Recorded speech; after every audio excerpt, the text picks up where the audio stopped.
Hey everybody, I'm Andrew with Wolfram Manufacturing. Right here we have our Tsugami S206 with DTect-IT from Caron Engineering.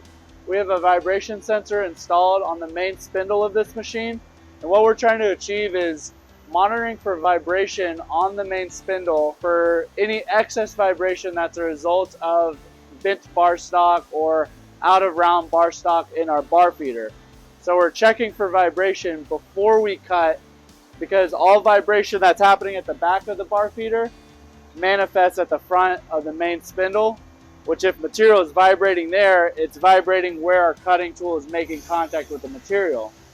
So what DTect-IT's going to do is look at the vibration signal, and if it exceeds a certain value, it's going to lower the machine's spindle speed until we reach an acceptable amount of vibration, and then the program is going to proceed into machining the part with reduced vibration. All right, we're going to go ahead and start our part program, and what you're going to see is once the spindle starts spinning, our vibration sensor is going to detect the vibration in the main spindle.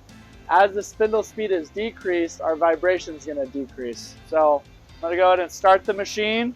We see the spindle start, and when we see our vibration signal. Every little spike is the spindle turning down in spindle speed. So we're reducing vibration every 50 RPM until we fall below our warning limit. So right there we fell below our warning limit, and now we're going to proceed with our part program. DTect-IT is automatically reducing the spindle speed of the machine to reduce vibration so that we can increase tool life, have a better surface finish, all of which are problems that we see as a result of bar feeder vibration.